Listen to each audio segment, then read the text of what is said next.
Okay, hello. This is part 2 of the ELE369 project. So,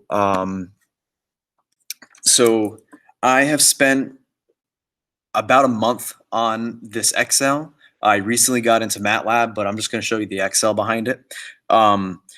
So the main effect that I had going on in my voice with the cover was the granular delay, which is the one where I built my guitar sound.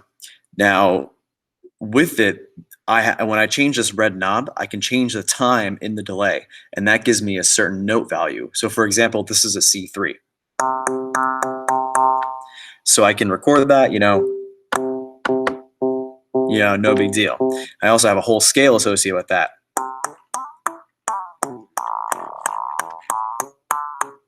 So I can go from 1 to 100 using all that. So I started originally in spring break trying to make this my keyboard of the whole program. So I have all the values associated with their rates of 2 to the n over 12 ratio for their well-tempered values, just so I can get an idea. So then I started to play with how to visualize a note. Originally, I was going to do this for some to give them to some middle school kids at a Steamposium. So I was trying to give some cool graphs for them to look at. So this is what a B3 would look like, and this is what a chord would look like when you combine 3 of these notes from granular delay. This is all cool and stuff, So I decided let's play with another delay function. So the interesting one that another one that I have here is obviously delay, says it in the tab, but you might know it as the sound that you get when you plug your guitar in and kind of give it that Pink Floyd sound at 500 milliseconds or whatever. I have the same thing. I can change it and by millisecond values. So this is what my delay would sound like at 200 milliseconds. So it doesn't really sound like much right now, but it's interesting is I wanted to see what beatboxers have used this, where they'll turn their delay function, they'll turn it up to past 50 milliseconds. So when I'm at 50 milliseconds right now, it's kind of getting close, it's repeating the signal at 50 milliseconds. And when I go up,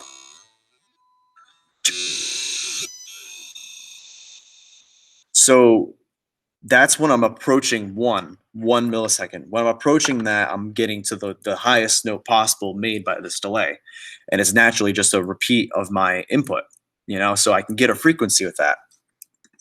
What I did in this first column is I labeled out my time when I changed the knob, and I did that for the first 150 steps. So I converted it to milliseconds, and I took its inverse, and I got its associated frequency. So then I decided, okay, what does this look like when we compare it to our well-tempered values? So I looked at this one, and I assumed that the first one was a B5 because it was the closest to its natural, not its natural, but its accepted frequency. That's what this whole range is right here. And then what I did is I compared the two, and I took its difference to get its cent value on how sharp or flat it is compared to our accepted agreement of B5. I did this for the first 150 steps, and it's really interesting to see what's going on here, just mathematically. We're getting into this part where I have 3 colors labeled: green, yellow, and orange. The green ones are the ones that I marked as good, being the closest to our accepted values of the note. The orange ones are the ones that don't quite meet the bill because they're either sharper or flatter than their accepted value. The yellow ones, however, are notes that lie in between, for example, D and D flat. These are ones where I took the log difference between those 2 steps, and I got, close to 50 cents sharp or close to 50 cents flat.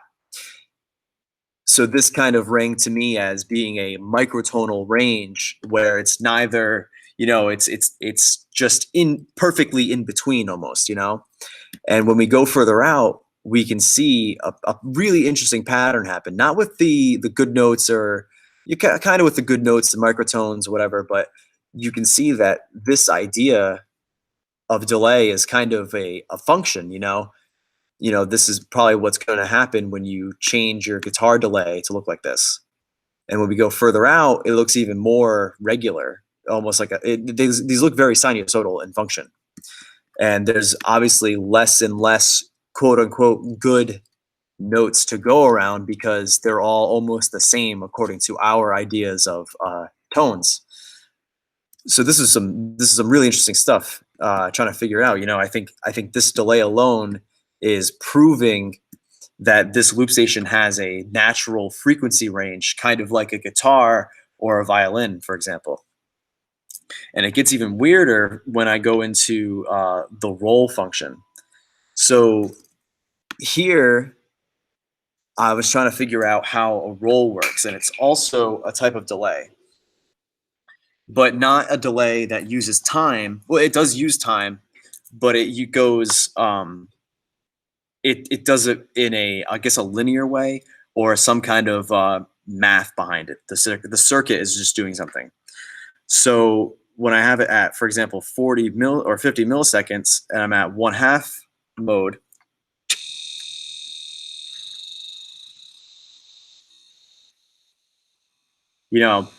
I can change the note every 2 turns of this knob. And there's 4 of these modes that exist in the roll. So there's half, quarter, eighth, and a 16th. So that means my input is going to repeat itself at this time, but it will change its delay every 16, 8, 4, or 2 steps. I did this for the first 100 steps, and the pattern of this looks unreal when you think about the change in frequency. It looks like a Sierpinski triangle or some kind of fractal. And what's even weirder is when we graph it, it looks like a logarithmic trend as it goes down and time increases. So, this some very interesting stuff.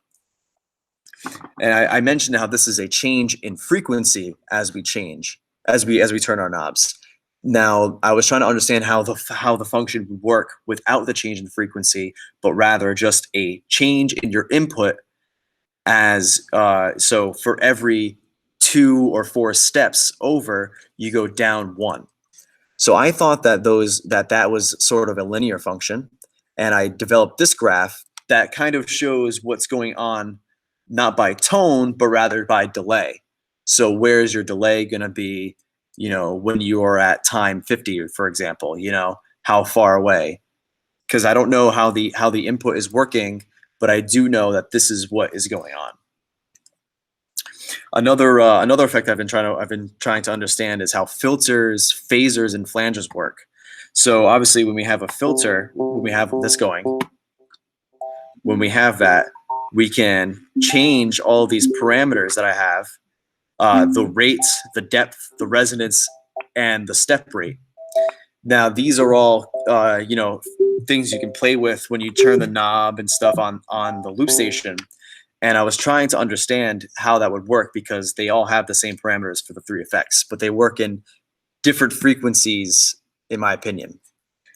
So the filter also has another thing called cutoff, and that's just where the frequencies are being filtered. It's the envelope, rather. They're being filtered in their frequency range, because I have a low pass, high pass, and bypass filter on this. So these are the other parameters I can change. And I tried to make a sine function to understand what this looks like in terms of being filtered over time. How does the envelope look? So I can come in here and change these values, all whatever I want, and it's going to look like a different graph when I get here. So I can understand how that's going. But unfortunately, I don't know how the step rate works right now, because I'm assuming the way it works is almost like a ceiling function or something. I don't know how to describe it. It's when I have it on, it separates the sine wave in like clicks almost.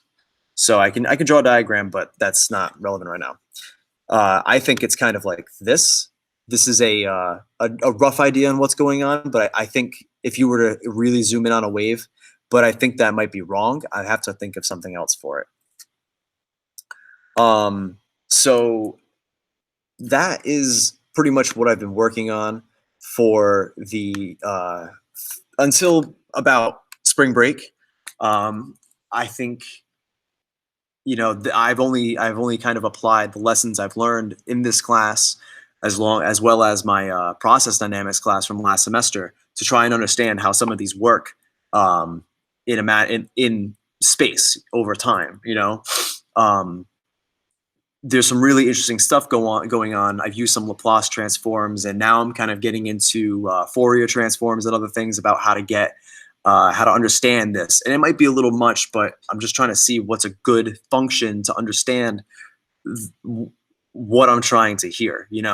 I'm kind of exploiting a lot of things that the loop station wasn't designed to produce, but produces it anyways because of its system inside.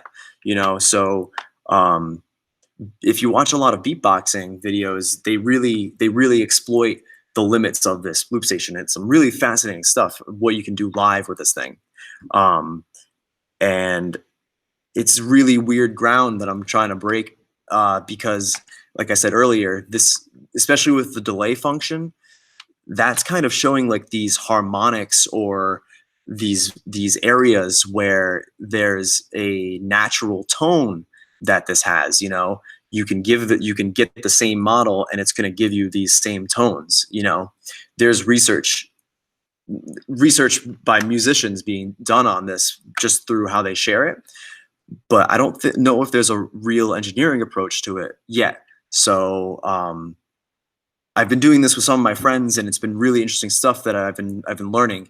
And I don't think I would have been able to see how I wouldn't have been able to see some of this stuff if it weren't for taking this class this semester. So I really thank you guys for giving the opportunity to teach this. It was a really eye-opening experience, and uh, it really helped me see the engineering behind music.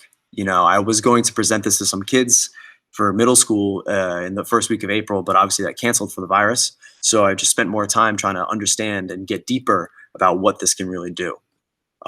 So I hope you enjoyed. I really tried to hit all three targets in my project. All three aspects of this class. I don't know. I think I did it. I think this really applies to a lot of what we learned, and I'm excited. I'm happy that I have shown you what I've been working on and stuff. So thank you for all of this, and I hope you enjoyed the two-part presentation.